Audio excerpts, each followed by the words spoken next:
Be discussing my investigations of the double pendulum. My problem statement was based on the initial conditions, can we determine the final position of the bobs of the double pendulum, and will minute changes in the initial conditions affect the final position of the bobs? I hypothesized based on my initial research on simple pendulums that the final position can be determined and that minute differences in angle measures will not affect the final position of the bobs. I considered my experiment by taking two rods and clamping a double pendulum onto the second rod. I plotted an angular position plot and phase diagrams on logger pro.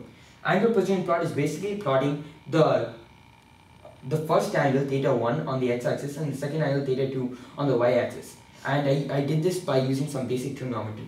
And then I plotted a phase diagram which is basically plotting x velocity versus position. In this case, my experiment was when both angles were very small. As you can see, there is a very linear dependence between both the angles and it looks pretty predictable.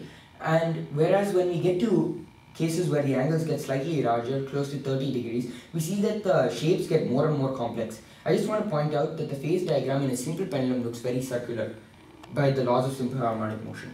So therefore, this one looks very circular, but when the angles start to get larger, the phase diagram does not look circular anymore. And these two cases are when both the angles were very similar and we can see dynamic differences in results.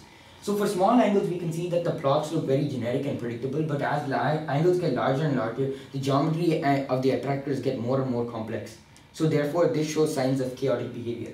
And also, as we can see, even though the angles were very close, we can see that the dependence between the angles completely changed.